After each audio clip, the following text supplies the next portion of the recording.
become who we want to be as individuals, and at the end of the day, that's going to help us be a successful offense. Man-to-man, one-on-one coverage because the safety rolls to Jefferson's side. Jordan Love hit me up the night of the draft, just congratulating me, let me know it's time to work. A.J. Dillon was open arms. Von Rock caught a ball with his thighs. We didn't even talk about that. It was more of with his ass.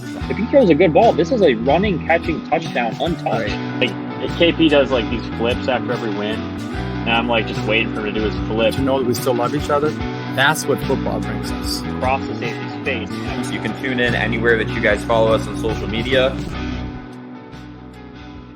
Welcome to the Practice Squad Pod. My name is John. I'm joined by my co-host Mark, and we have been through a whirlwind in the past 72 hours of NFL free agency. We have been on top of it. We've been covering it, and we are excited to chat about it in the long form episode today.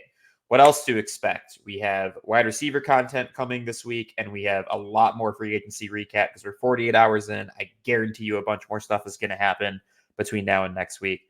Mark, how are you feeling? I know we say this every year. It's crazy. But like this one feels especially crazy. I feel like every team is a new running back, bunch of other shit's going on. What's your first impression? It's a Wednesday and the NFL looks different. I mean, the NFL every single year around free agency time, these teams look different. It's completely different. If you are one of those people that make like takes and bets on who's going to win the Super Bowl next year and who's going to be good, who's going to be bad, if you do that stuff before free agency, you're just crazy because these teams are completely different after free agency than they are before. And then obviously the draft as well changes teams. So free agency is in full form. A lot of things that we expected, a lot of things we didn't expect, but we're ready to get into it. Yeah, I'm super excited. So for this episode, we're not going to cover every free agent signing that happened because I think that would be impossible. And you guys don't want to sit and listen to us babble about our opinions on a $3 million 1-year signing for 10 minutes either. If you do want to see just about every single signing that happened, go check out our TikTok. I literally say every single signing that I can fit into a video in under 60 seconds. I'm getting my rap skills up. John is known for singing, guitar, music writing, all that stuff, but add rap to that resume. I can rap now. It's a spitting bars. So we'll start with T. Higgins because that happened right before really the tampering period began. That he's intentionally so. Yeah, intentionally so. So he wants a trade. He's franchise tagged right now. More often than not, this does result in a deal getting done, but we'll see what happens. What's your first takeaway on that? It hurts the Bengals pretty bad. I think they're putting a lot on Jamar Chase and how good he is. I don't think they realize how valuable Tyler Boyd and T. Higgins are to that core group of receivers for Joe Burrow. They're going to hurt because of that. They're going to hurt because of losing him, and someone out there is going to get a very solid, could be number one receiver depending on what team he goes to. But if he's a number two, he's a damn good number two. No, yeah, I think he's wide receiver one potential for sure. Yeah, we'll see if he goes somewhere else. Like I said, I think when the dust settles, he's still a Bengal at the end of the day, but that's not a guarantee. Like sometimes these relationships go too south to recover. Other times they're able to get something done. You see this happen every year. Other one I want to mention, and look, before I say this one, I think Ryan Poles is a good GM.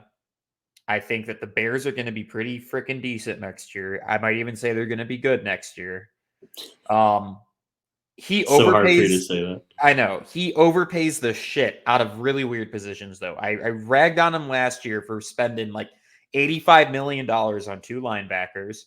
Now, were they good in the run? Yes. He still paid $85 million for 2 linebackers. Right now, Herbert and Roschon Johnson combined is a $2.2 million cap hit.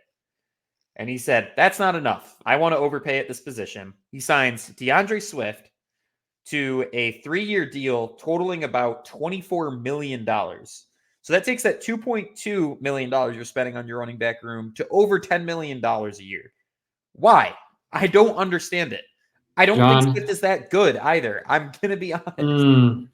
You're right all the way up until you said Swift is not. Swift is very, very good. I know you hate him because of the Lions situation, and he had some injury issues, and there's rumors out there he doesn't have great running vision. He is a stud running back. He's a top 5 running back in this league when healthy, and he stayed healthy most of the time last year in Philly. I think it's a good signing. Did they overpay? Absolutely. But you got to remember where the Bears are. They're about to get rid of Justin Fields. They won't have to pay him, okay? And they're going to sign a rookie. So they're going to have a rookie quarterback deal situation going on, and that's not a bad situation to be in when you have a rookie guy with 5 years to develop and you can use your money elsewhere. That's what they're doing. It's the 49ers mantra. That's a whole can of worms, though, because what are they doing with Fields? They might still have him on the roster this year, But they're not going to pay him for his 5th year for sure. They might still have him because and I will say they did completely drop the ball in this whole trade situation. Unless some crazy thing is that they draft Drake or they draft Caleb and then they don't play them right away and they have Justin show that he can still play, then trade Justin when he's at his peak. That's Justin Fields on this Bears team next year, they'll still win their first 5 or 6 games, probably out of 10. Like if I had to guess, they're going to be a playoff team next year with Justin or with a rookie. Because I completely agree with you. I completely agree with you, and I think that might be the most likely outcome at this point. Is let redshirt your rookie, let Fields show that he's worth trading actual draft value for, and then trade him away. Right now, I think what happened is that Poles is making calls, and in his head, Justin Fields is a first-round quarterback, a first-round draft pick quarterback in trade value. And instead, he's getting, I'll give you a 3, I'll give you a 4, I'll give you whatever. I don't want to take his contract. I don't want, and that's where the conversation's going, and nothing's getting done. That's what I think. Realistically, I mean, I think we're giving Poles too much credit in the strategy of Justin Fields. I really do think they just dropped the ball and we're hesitant to decide. I still don't think they even know what they're going to do with this number 1 pick. Right. And I think because they waited, they missed the opportunity. Because there was a time last year where Justin Fields had some trade value. And the longer you wait and the more quarterbacks that enter that trade market, like Minshew, Kirk Cousins, all these people, all of a sudden your value goes down, and they kind of screwed up big. So can they fix it? So. I think. And I do, and I don't hate signing Swift. I really don't hate signing Swift. You overpaid him. He's a hell of a player. Drew's mentioning negative EPA yards on the Eagles. I don't know. I just don't think he moves the needle that much. I think Roshan Johnson's a pretty dang good running back too. And so is Herbert. They have. That's a good trifecta of backs. The Bears are aggressive as shit in free agency right now. I love it. They're on a, there's 2 different strategies that you see teams have. Teams go after it, and there's going to be plenty of teams we talk about that are going after guys and buying in. And there are teams that aren't. And, people have different philosophies, but the Bears are going after it. And I respect that, and we'll see if it works out. Also, bear with me. I'm getting over a pretty nasty cold. Today, I'm finally starting to feel a little bit better, but if I'm muting for sneezes or coughs, that's why. Next up, Tony Pollard, and here we go with the rotating door of running backs. Running backs, man. Tony Pollard goes to the Titans. King Henry goes to the Ravens. What's your first impressions? Regardless of what names you mention, whether it's Swift, Pollard, Henry, I don't believe in paying running backs. I don't believe in it. I don't care how good you are, even if you're as good as Christian McCaffrey. You can't allocate that much money for somebody that, like you talk about moving the needle. Like you can be an every down back like McCaffrey, and there's still guys out there that can give you a percentage of the value that he gives you, and you can still win games with that. It's more about your offensive line. It's more about how you work around a running back. There's a lot of guys that can play this running back position in this league and get you what you need, right? I hate it, man. I don't like the Tony Pollard signing. Didn't have a great year last year. The Titans have a lot of needs, and that's what you decide to kind of go after in free agency. Just you could draft a rookie running back and probably get the same value you'll get out of him. And then Derrick Henry, that is a little more interesting because it's a dynamic with Lamar Jackson's ability to run, and now you have the power and the not incredibly expensive signing either. And I know he's in the later stages of his career. I do like the Derrick Henry one more. Mainly because you have a true dual threat running quarterback in Lamar, and now you're going to run option. If you run any option football with Derrick Henry and Lamar Jackson, pick your poison. I don't know where because play action's now going to be wide open, and that Ravens offense that improved dramatically this year is only going to improve more having that threat on the field. Because even if he doesn't touch the ball 20 times a game like he did in Tennessee, he's a threat. You have to respect him. Yeah, no, absolutely. It's honestly Lamar and Henry on this, and also just seeing Derrick Henry in Baltimore purple and black is going to be one tinted of the best. visor. It's going to be scary. It's gonna be It's gonna be so scary, dude. Yeah, I mean, I'm- he's one of the biggest freaks. Like when you look at that dude, it doesn't even look like a real person. And then you I find think out he's running back. right. I think I said this before, but so we went to the Saints versus Titans opener at the Superdome. And Hannah's a pretty casual football fan. Like she'll watch it with me. She's actually gotten more and more into it as the Lions have kind of progressed, and that's made me very happy. But we're at this game, and she literally like looks at Derek, and we are in the nosebleeds. We are as far away from the stadium as you could possibly be. And she sees Derrick Henry, and she goes, "Why does that guy look so much bigger than everyone else on the football field?" Had no clue who he was, had no clue what the context was, and even she could identify, like, wait, that one's different than all the other ones that are freaking like Because he is massive. Yeah, it's just it's. Did you turn and say, "Well, they call him King Henry"? Yeah, it's pretty much exactly what I said, and then I watched him bulldoze some Saints player on the exact next play. So. Yeah, he's ridiculous. I cannot wait to see what Baltimore does with him and Lamar in the same backfield. That's nuts. Next up, David Bakhtiari is released. I think we kind of saw this one coming. Do you think he's going to retire, or do you think he's going to test the free agent market? Gotta or do you give think it. He's just going to go to the Jets. Like that's I feel like he's got. I think he's got more in the tank, and I think obviously the Jets is like the leading favorite to get him. And obviously, Aaron and him have an incredible relationship. He'll take a massive pay cut, dude, to go play with him for a couple more years, and then they'll ride off in the sunset together. Like to me, he really struggled with injuries the last few years, but when he was healthy, he was one of the best tackles in football. He got paid like he was one of the best tackles of football. So it's like having money is not a problem for him. Take a little pay cut, go play with the Jets, go Super Bowl and ring chase with your boy, and hope for the best. And if it doesn't work out, retire after a year or two, and whatever. You're still going to be remembered as a Packers legend forever, as is Aaron Rodgers, and everything else that you do is cherry on top. Yeah, totally agree. I think that's the most likely scenario as well. Next, Russell Wilson signs to the Steelers, and he's already posting corny Steelers brand shit. It's like I feel like I'm watching the same fever dream just play out again in my face. It's if I'm a Steelers fan, like I just think he's not the best culture fit too. Like the people of Denver didn't like Russell Wilson by the end of his tenure there anyways. He's going to come into a hostile Pittsburgh crowd pretty much right away. And for anybody that has to spend time in Pittsburgh, like really both, like people from Philly and the Yinzers can be pretty freaking ruthless with their sports teams, in case you haven't noticed. So I don't know how he's going to handle it, honestly. The pressure is high. That is a tough spot for a guy like Russ to go in and play. But my whole thing for the Steelers is there's no risk. He's getting paid. Denver's eating that money. Yeah, so you're paying him like a minimum deal.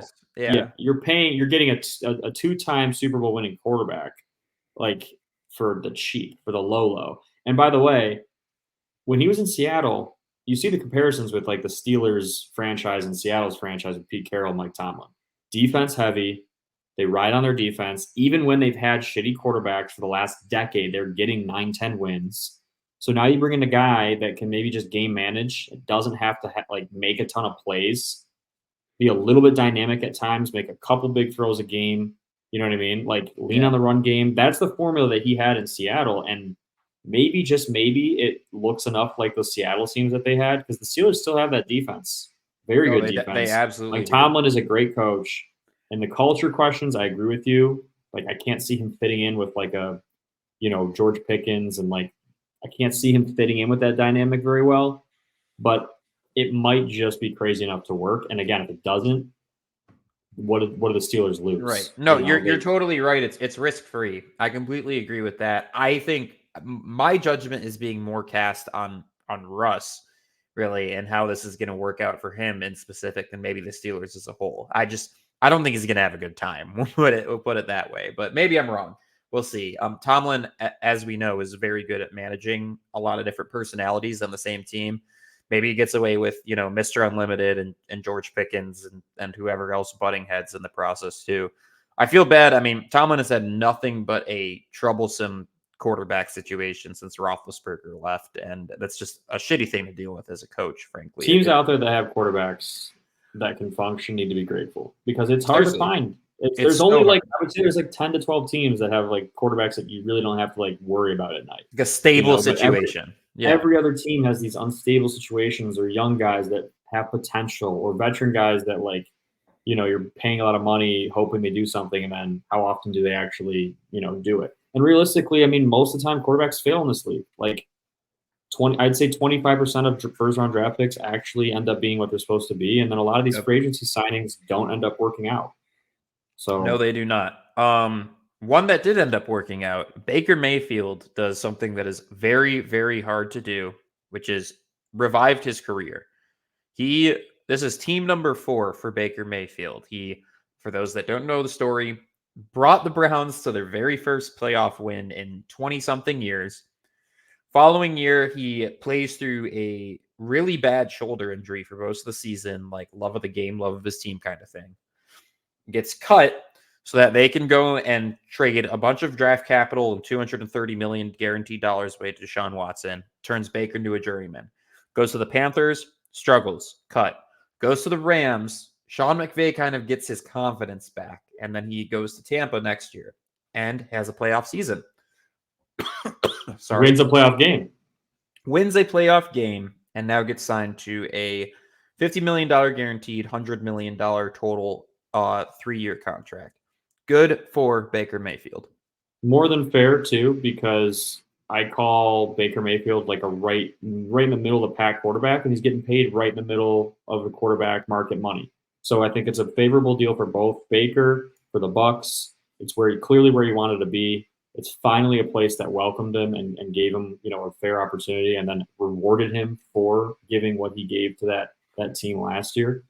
Baker Mayfield is one of the most resilient players that we've seen come into this league, man. I mean, you look all the way back to his high school days and what he had to go through in college and transfer and walk on, and he goes to a number 1 draft pick, and he's probably had one of the hardest number 1 overall draft pick early NFL careers we've seen in a long time. Like, it's not normally like that. When you get picked number 1 overall, it doesn't normally end up being the way it's been for him. And I mean, kudos to him for just never giving up and believing in himself this whole time and not listening to the people in the media and these coaches that turned on him. And he's finally found a spot that appreciates him. Good for him. Good for the Bucks. Good Baker. for him. Shout out Baker. Shout out Baker. Shout out Baker, man. Next one, and this is, I think this is the second to Kirk Cousins, maybe. This is the biggest blockbuster deal to discuss. Christian Wilkins, standout defensive tackle with the Dolphins, is now going to be playing next to Max Crosby next season. That's terrifying. I don't really... People are talking shit like, oh, you don't have your quarterback situation figured out. You're paying Devontae Adams all this money. Yada, yada, yada. I'm sorry, but having those two dudes next to each other, like, does a lot of work for the rest of your defense. Like, I'd say maybe 80% of the work for the rest of your defense. The That unique is a great tweak, sign. too, they're both good against the run and against the pass. There's a lot of guys that are pass rushers, or you try to pair like Chase Young and Bosa. Like, those are more significant like pass rushers. Wilkins and Crosby are great in both run and pass, and they're every down guys. And you're paying both of them a shit ton of money, but you are going to wreak havoc. And you got to remember the division they're in with Herbert and Mahomes. Like, you're going to have to get after those guys to compete. And if you can't beat the best, you can't be the best. So Patrick Mahomes is the standard right now. Andy Reid, the Chiefs, that's the standard of the NFL. We have a dynasty in the making. All right. I'm currently watching the dynasty thing on Apple TV on the Patriots, and the Chiefs and what we're witnessing happen right now in real time is eerily similar, okay, as to what the Patriots were doing in those early 2000s and then their second run. But you have to do this if you're the Raiders, I guess, right? If you're going to go swing, you might as well swing. And I think Crosby and Wilkins is the best D-line match, combination matchup that we have in the league now. Yeah. It's dangerous. No, I think it's hard to, for a while it might have been Mac and Joey Bosa, but I think Mac's kind of aging, and I think Joey's not as good as Bosa might not even be a Charger anymore, dude. Neither of them releasing might be. him. Yeah, they are. I heard the Lions are in the mix for both of those guys too. I would honestly prefer Mac for lower amount of money, lower amount of trade capital than Bosa. I'll take either one, dude. I want the Lions to act. I want the Lions to do something. We'll get to them because I do think there's a good chunk of stuff to discuss. All right, next I don't know what you want to call it, running back love triangle situation that's going on. Josh Jacobs signs to the Green Bay Packers. For maybe an hour, they're like, we are the best running back duo in all of the NFL. This is going to be crazy. You're going to have Jones and Jacobs on the same team. And then Jones gets cut, signs with the Vikings. This situation is kind of weird because I actually don't think there's a massive difference between Jacobs and Jones. Like, I don't think it's like full tier 1, tier 2. I think it's like maybe Jacobs is just marginally better. They signed him to a pretty expensive long-term deal because they weren't willing to pay Jones $7 million. They were only willing to pay him $6 million. What's your take on that? It was surprising, especially, obviously Jones was such a Green Bay, loyalist. He spent all 7 years of his career so far there. Just an interesting shakeup to me. Interesting shakeup. I don't know like how much you really upgraded bringing Jacobs. I do think Jacobs is a better overall player than Aaron Jones, but yeah, Jones It's an has upgrade, been there. but it's a marginal one, Yeah, I guess Jones has been a little unreliable with injuries and stuff over the last year or two. I don't know. I don't get Josh Jacobs is a hell of a player. Last year he had a terrible season though. The Raiders sucked up front, which I mean he averaged like under a yard a carry. It was like alarmingly bad. But the year before that, he had a breakout season. So I don't know. I do think Jacobs is a better player. I think it's an upgrade at the position overall. But losing Aaron Jones is a big deal too. And I really don't know if it's worth paying that guy more. Anytime that you pay a running back, I'm not gonna back it. I can't support that kind of thing. Really, no matter how productive they are, you can't give them deals as big as that. I just don't. I think you got to keep the deals minimum for that position. Yeah, I agree with you. And then hitting you with another one. Also, really quick, shout out to my fiance Hannah for bringing me water and cough drops because I was just like hacking up a lung while Mark was talking a couple minutes ago. Next one I got for you is Zach Moss signing to the Bengals after having an impressive season with the Colts. And then they were originally going to release Joe Mixon. They end up trading him to the Texans, which I actually really like that move on the Texans' part. We'll get into the Texans, man. I think they're crushing it right now as far as some of their free agency signings go. Starting off with Mixon, making a pretty massive improvement with their run game. What's your takeaway there? I don't hate it. Joe Mixon did a lot for Cincinnati, but again, he's been there for a while, paying him a lot of money. You don't want to eat that. So I think I like going to get Moss. Moss is a fine player. He'll step in. You're leaning on Burrow in the passing game more anyways. You just need a functional back. You got that in Moss. I do like the idea to trade Mixon. Kind of interesting how that went down, but trading Mixon over to Houston, that seems dangerous, dude. That seems dangerous. And I think that you add a veteran guy like that to a guy like Stroud, right? A young guy that's going to help in pass protection. It's going to help in play action, screen game. They're just doing things the right way, man. They're doing things the right way. Yeah, and I mean, might as well just hop over to their splash signing from today. Daniel Hunter, who is the standout edge rusher with the Vikings. They basically traded edge rushers, more or less. Him and Will Anderson. Will Anderson. Oh my God, yeah. That's going to be disgusting. That is a legit pass rush. I mean, what a crazy concept to have a young, on a rookie deal, defensive guy that stands out as an edge rusher, and then go get a free agent veteran guy to pair up with that, right? Cough, cough at Detroit Lions. Don't know what they're doing with the front. Hunter was one of the names being thrown around for them. Wilkins was another guy being thrown around. We have Aiden Hutchinson on a rookie deal only for a few more years. Now is the time to swing on a different guy to help take the pressure off him. But again, it comes down to a philosophy of the Lions aren't the only team not being incredibly aggressive in how they're attacking.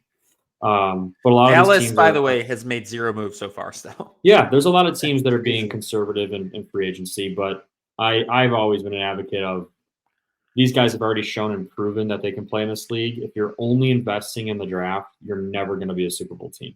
You can just look at the teams that have won recent Super Bowls. They might be draft heavy or free agency heavy, but good chance they did a good combination of both. You can't just sit back and watch all these teams get better with guys that have already proven they can do it at the highest level. You draft a guy, there's always the risk he doesn't pan out in the NFL like he was as a college player. Even if you draft from the first round, top 10 pick, we've seen busts all over the place, right? So I don't know. I always thought like these teams that are going out and being aggressive and making their team better in free agency, you can always rework cap space down the line. You can always restructure contracts to win now league. And this is an opportunity for your team to get better. And if you don't take it or even at least make calls to try to make your team better, like some of these teams aren't even making calls. Some of these teams aren't even I think the entertaining. Lions keep getting in the mix. I just think Brad Holmes' conservatism is getting the best of him. And honestly, I don't blame that because of the fact that they have Amon-Ra, Goff, and Penei Sewell in the next year. I want to see any of those three, or really all of those three guys, still on the Lions. I agree, but I future, think you can do that and swing on somebody I at least on a 1 or 2 year deal. I mean, the cap just went up again. You can't explain to me, John, how we're concerning ourselves with that, and then you look at a team like the Eagles, and you look at what they're doing in free agency. Jalen Hurts is one of the highest paid quarterbacks, one of the highest paid players in football. You just paid your guard, Dickerson. You just paid A.J. Brown. You just signed Gardner Johnson back again. Like, there's all these different signings that they're doing. They've drafted well, but they're pairing it with extremely aggressive, expensive contracts. How are they doing that and we can't do that? That's an NFC direct opponent that's a Super Bowl contender with us, and they're getting significantly better this week, and we have not. Let's go back to Gardner Johnson. Everybody knows he's one of my favorite players. I have his jersey, so now I got to figure out what I'm going to do with that. Yeah, exactly. Spent most of the year injured, and then comes. That's why I don't buy jerseys. Can't do it. Probably a good move, honestly. One that I'll probably get with confidence is a Sewell jersey at some point. But one of my favorite players. Sad to see him go. One of the parts that cracks me up is like the Philly fans and him were chirping heavy at one another as they should. He signed in the Lions. Like he literally said his least favorite part about Philly were the people. They're just shitty people. And they are. And he's like, I owe you an apology. You got to. It's funny. It's cracking me up. Can I just be the first to say, like, fuck CJ Gardner Johnson? Honestly, I know you like him, but fuck, like, I don't like him.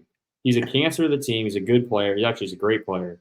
But he's a he cannot stop running his mouth. He can't run his mouth, dude. Like he got exposed. Yeah. Deebo Samuel owns him. You might as well put him on a leash and walk him like a dog. Deebo Samuel and the 49ers own you. And it doesn't matter if you're on Detroit or Philly. They still own you. Yeah, you know what I mean? Like his stock definitely tanked with me a little bit, seeing how he was handling that NFC Championship game. I think some of his play and some of his attitude is a part of the reason, that contributed to that loss. And it's a bummer to see because, look, I love somebody that talks shit on the field. I love somebody that tries to get in someone's head. As Mark said, though, like if you don't put your money where your mouth is at the end of the day, all that just does is just make you look like an ass. And for a team that's Lions, like put your nose to the grindstone, work, let your performance on the field speak for itself. If you're going to be running your mouth, that's fine. You got to also make sure your performance on the field speaks for itself. Spent most of the year injured with a pec injury. So it was a bummer, honestly. And again, this is coming from somebody that's a huge fan of his. He for a long time was one of my favorite players with the Saints. So just a bummer to see. All right, another big one to get into. Kirk Cousins to the Atlanta Falcons for $90 million guaranteed in the first 2 years. This man knows how to get paid. It's as simple as that. In 16 seasons, he's made almost $500 million. Tom Brady, over his career, made $320 million. Guy knows how to get paid. But I will say, Kirk Cousins and this Atlanta deal, my question to you, John, is this. Why are you more confident swinging here on Kirk Cousins, paying him this huge contract, coming off of an Achilles injury that, who knows, you never know with that injury how players are going to be. Why are you more confident about that than you are about maybe going after Lamar Jackson last year when you were pretty much the only team even in consideration to pay him that contract he wanted? You're paying Kirk a shit ton of money. Why wouldn't you have just gone for a younger, more active, healthy, more franchise-ready quarterback like Lamar Jackson last season? I don't understand it at all. The only thing that I can conjure up is keep in mind, not only with the money, you would have had to give the Ravens 2 first-round picks. So, which the Ravens like to really use those on random skill position players that they don't even funnel the offense through anyways. So, really, I think it's a weak argument. I agree with you. And again, how Kirk and his agent get away with this, I don't understand. Kirk look, he's a good quarterback. I'd say he's a top 15 for sure. Maybe you could put him in the argument a top 10 quarterback. This man has not seen playoff success, like sustained playoff success. His How many entire playoff career. games has he won? One? One, maybe two. Yeah, he beat the Saints. Yeah. So he's sure you can plug him in. He's gonna, be able to run an offense. Your team's gonna look like an above 500 team. Is that what Atlanta's going for? Is they just want to be a 10-win team for once rather than a 7 or 8-win team? I guess they do have weapons, and he's definitely like you build a team around a guy like that. He's well liked by teammates. He's well liked by coaches. Absolutely. But are you going to win just- playoff games with him? I don't think so. He hasn't proven that. Yeah, he hasn't proven that. I don't know. I mean, that division is kind of still one of the more open divisions, right? Like, Sure. it's every year, the last few years, it's been back and forth. Tampa's getting more competitive. The Panthers are trying to fix their situation as quickly as Panthers possible. are dead, John. The Panthers are dead. dead. We'll get into their signings. They just paid. So, okay, great. Fix the offensive line. Always a big fan of that. It's a great starting place is fix the offensive line. What the hell are you doing paying two like mid-tier offensive linemen like $20 million a year, $25 million a year to come play? You get rid of Brian Burns, who, by the way, the Rams were offering you 2 first-round draft picks for Brian Burns at the start of the season. So you basically have him for a year, and then you give him to the Giants for a second-round pick. They've mishandled. They've dropped the ball so heavy on. I think they're dead until their ownership changes, and it might not even be close. His meddling. I mean, and so he's a stock guy, right? That's why he's so wealthy, is because he's an amazing, investor or whatever. I mean, he is like doing the equivalent of like leverage trading, freaking everything, like 10x leverage on like meme stocks and just hoping for the best. That is how he's managing this football team. I don't understand it. Like it doesn't look good, dude. They honestly. The free agency signings they've worked, the trades they've done, obviously the Bryce Young situation looks worse with CJ Stroud being as good as he was.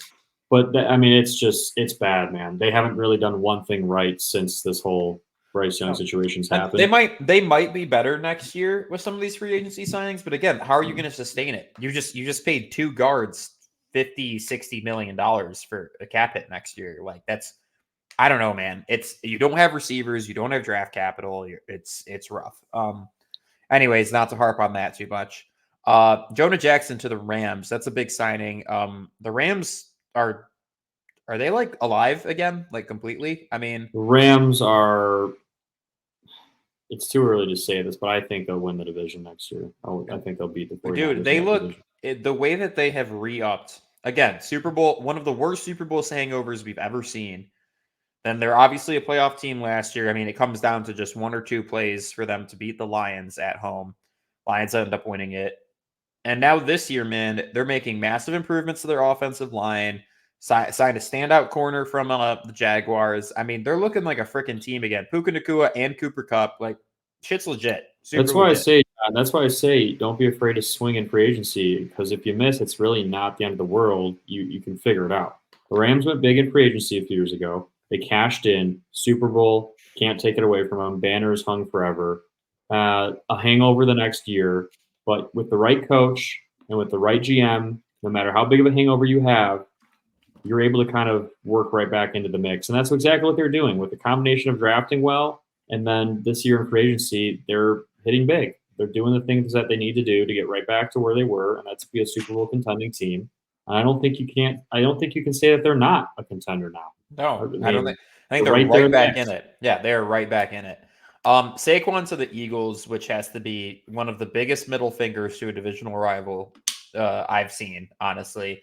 And Penn State fans are happy about that, dude. Penn State, dude, it's gonna be sick. I genuinely think that is a match made in heaven. I'm very excited. I think when he's been healthy, he truly has lived up to the hype.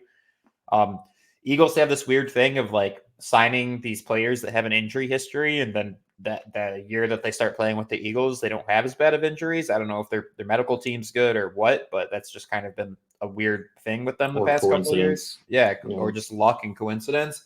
Really excited to see him play with that team, honestly. Any takeaways there? I know it was an expensive contract, but worth it, dude. Saquon's one of the few running backs that I'll say transformed your team, and he's a true generational running back that can do everything. And honestly, I don't think they overpaid. Like I think they paid him a fair sum. Yeah, what was it? Like I think like 12 was, like, million guaranteed or something He like can that. win. He can win like I think he can win some in like bonuses. I thought it was closer to 40 over 3. 40 over 3. I think it averaged out to like 16 a year, so that checks out. Yeah. So but that's including like bonuses and stuff. Right. Yeah. Yeah. So but I think the guaranteed was 12. And then we have Gardner Minshew to the Raiders. Get money, Gardner. Getting money again. Going to the Raiders. Him and that black and silver might look pretty sweet, dude. He might be the personality. He needs to go like full like mullet Fu Manchu that he had going. I think he's got to embrace it, dude. I think, dude, again, Gardner Minshew's been this guy that keep throwing the word backup around. How many games does this guy have to win you to understand that he's not like he's better than a backup? Right. And the Colts better be damn sure that Anthony Richardson's their guy because they just gave away the guy that John and I both said. You have Minshew. He's going to end up starting anyways. That's exactly what happened. They were better because of it. And now you're going to go all in on Anthony Richardson, and you'll probably regret it. A lot of doubters, by the way, on that. I was seeing a lot of people saying Gardner Minshew was only effective because Shane Steichen is just great at being quarterback friendly. And I couldn't agree less with that. Minshew was good with the Eagles. He was good with everybody. He's good with everybody. I totally disagreed with that statement. A bunch of people said that. Yeah, I mean, I agree with you. I obviously, like, the Colts are going to bet on their rookie player that they took, 5th overall or whatever. But, man, Gardner Minshew is going to go with the Raiders and have an opportunity to tear it up yet again. I do think he's a starter in this league. I don't disagree with you, Mark. So some of these teams, John, my question is some of these teams like the Raiders, like the Falcons, like the Steelers, do you still draft a quarterback? Like pretty high? Because it's a talented quarterback class. Where do the Raiders pick again in the, let's see, NFL draft order here real quick. I think the Raiders are 7th or 8th. They're pretty high. I just don't know exactly how high they are.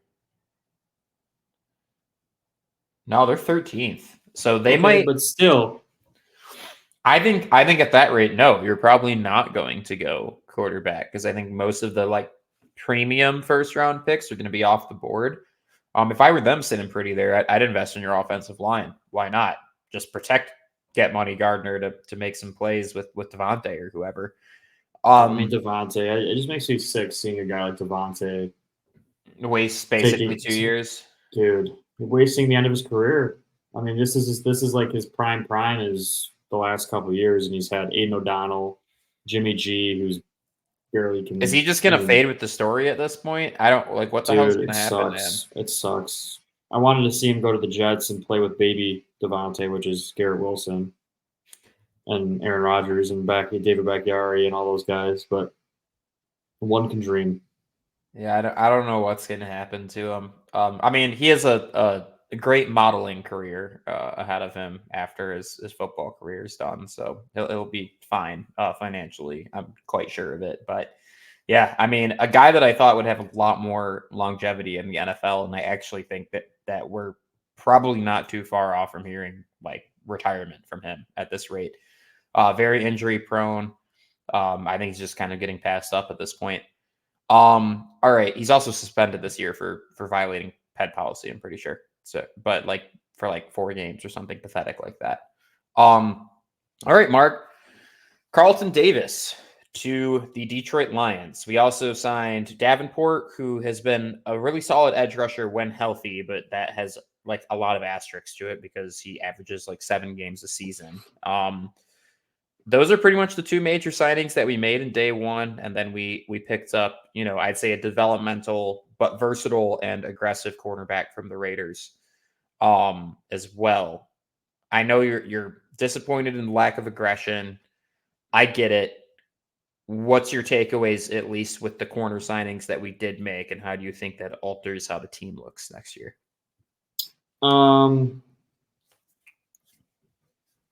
I don't hate the signings. However, why go get average defensive backs when that's what we had last year and it clearly didn't work? Like you need a true corner one that you and I can't sit here and debate, is he a corner one? You know what I mean? A rumor we is need they're that. still in the mix for Snead, even after signing 2 cornerbacks. If you end up getting a corner one, I'm like, if you just look at these signings, fine. Like, I don't have any problems with it. I think Davis is overrated. He got toasted in several games against top receivers who we're going to see. And, you know, I mean, I don't hate it. I really don't hate it. It's fine. You don't have to pay a ton for them, but you're lacking something here. You still have time to make this right, but the Lions, you have to get a true cornerback one, or you have to get a true pass rusher that is equal to Aiden Hutchinson. If you're in a win now mode, which you should be, because you were a game away from you were a half away from the Super Bowl, and you definitely have room to improve at those spots, and you have the money to do so. I don't understand how you don't try to do, like, you're not going to draft like we've been drafting every single year. You're going to miss sometimes.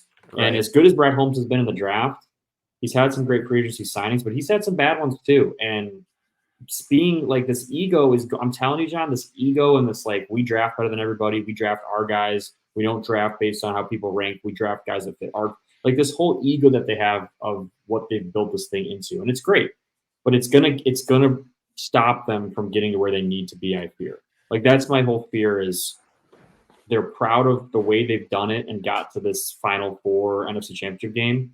But in order to push it to the top, which they're right there, they got to put that ego aside and be like, okay, there's some really good players out there that we can probably finally once go in the market and get without overpaying, because Detroit is a wanted destination instead of a place no one wants to go. And that's the first time in a long time you can say that. And so I just don't know how you're not acting on anybody out there, any of these big names. Like, these aren't big name signings.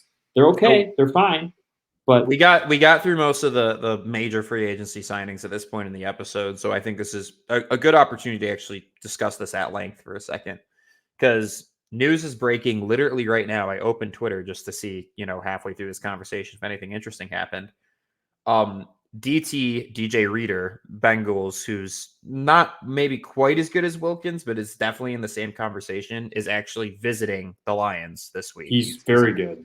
He's very, very good. Very good. And again, we are still in conversations for Snead, but I don't, after the Reader would be a great signing. I was going to say, you put him next, Liam McNeil, Aiden Hutchinson, Reader. That's a, so you still need another edge, but you dude, you have Hunter and Houston on the other side, and who knows what we do at 29 too. So I mean, I think Reader is very good, legit. Very good. So he is literally visiting Detroit this week. He's on his way up there right now. So that absolutely changes the game, in my opinion.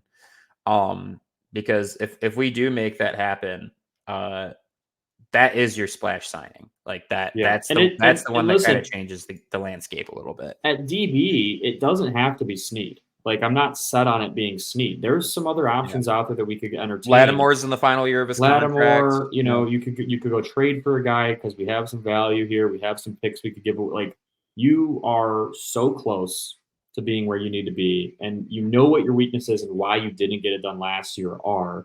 It's very clear. Any average Lions fan can tell you why, we weren't as good as we needed to be, right? And it's just a couple simple fixes. We're a couple players away.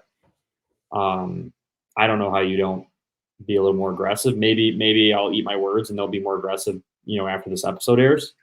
Sometimes if I remember correctly, the larger signings that Brad Holmes made last year, CJ Gardner-Johnson, some of those other ones that he made were on like day 3 or 4 of free agency. So that is possible.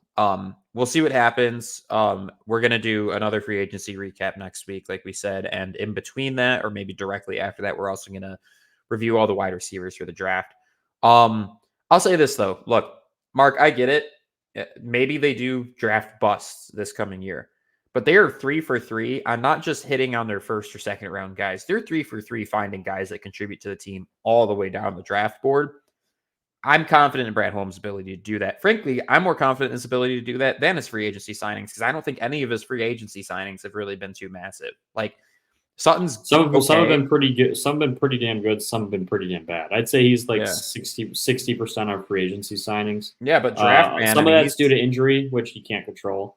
But I mean, like Sutton was a bad one, I think Sutton just needs. He's a CB2. He's not a CB1. Putting him against the wide brought him in as to be our CB1. Right. That's a miss. Yeah, that's a miscalculation of his abilities. You know, when your job is to set the best team we can possibly have every Sunday, having him assumed to be your CB1 is a big time miss, and that's why we lost many of the games that we lost. Yeah, but I will. And look, I think our cornerback room though finally does at least have a makeover where we're not putting like no names on the opposite side. Like, and again, respect to these guys, but Jacobs and Vilder were both undrafted free agents. You know, like that. That was their status, and they played like it. Actually, they played above expectations. If you want to consider Jacobs, that, no. Vildor, yes. I'll give Jacobs was god awful, dude. But now you have Sutton, you have Davis. You're bringing back Mosley. Let's hope that he doesn't like blow out a third ACL in the row, and you have good developmental talent in Robinson's too. So. And you're probably going to draft corner or safety too, if I had to guess. Not signing CJ Gardner-Johnson definitely changes your safety situation. Do you put Branch to a full-time safety? Do you keep him at nickel? You have Joseph. You have Iffy. There's questions at safety again because you let half of your safety room walk in this offseason. So yeah, there's definitely questions. What team, John? Let me ask you this: what team do you think so far through free agency? Like most disappointing and then most like you're the most impressed with? Yeah, so most impressed, it's probably a even tie between the Texans and the Eagles.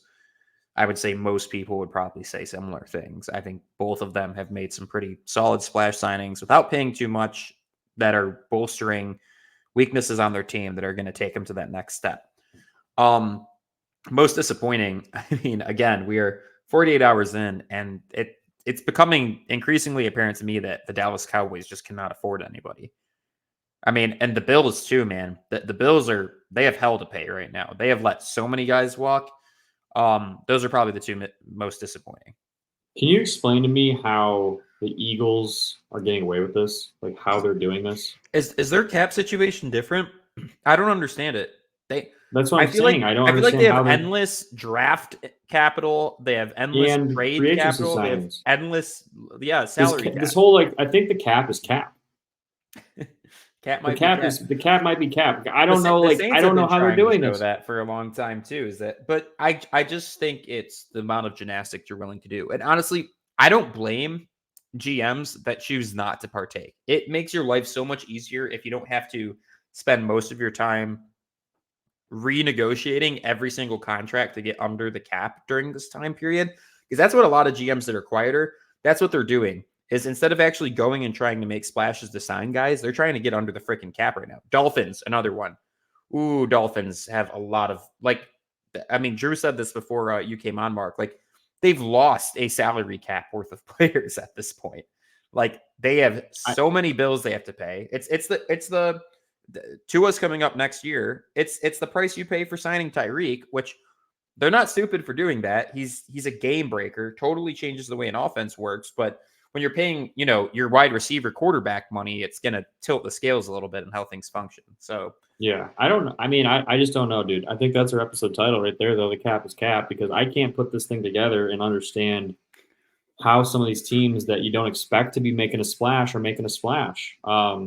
I would say my most disappointing, I put Dallas right up there with the most disappointing. I also think that the 49ers haven't made a ton of moves. I know that they're kind of a tight squeeze because they can't afford to.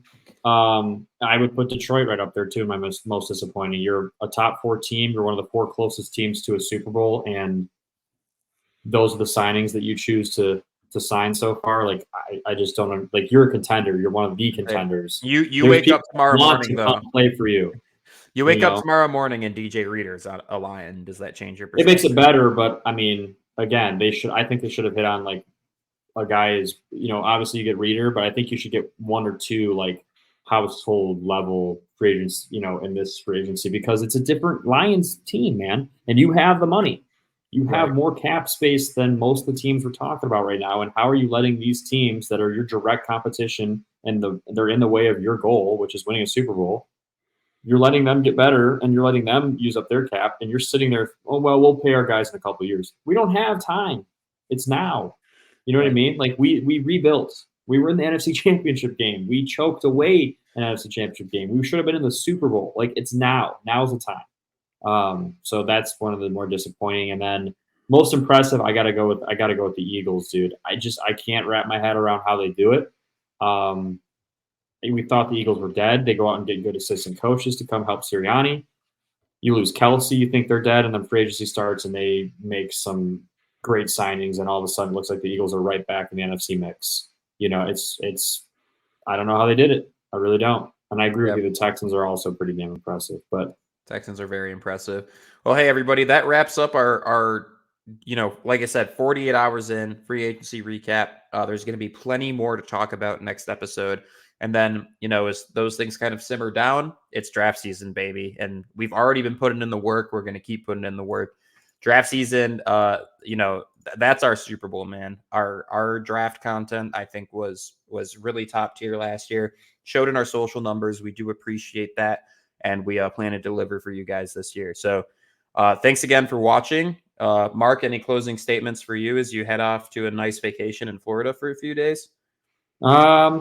We'll see. I'll have more statements as free agency comes to conclusion. I'll have more takes on, more specifically TikToks, shorts on each signing, and I'll talk about whether I like it or not. And we do have a hot receiver draft episode coming soon. Film breakdown, the top receivers available this year, and there are some very, very good ones. Excited to go through that next very week as well. Deep wide receiver class. Lots of short form content that we've been posting. Like I said, if you want to see me wrap a bunch of free agency signings, go ahead, follow us on TikTok, Instagram, all that good stuff. You're about to see all of our social tags come up in the next panel.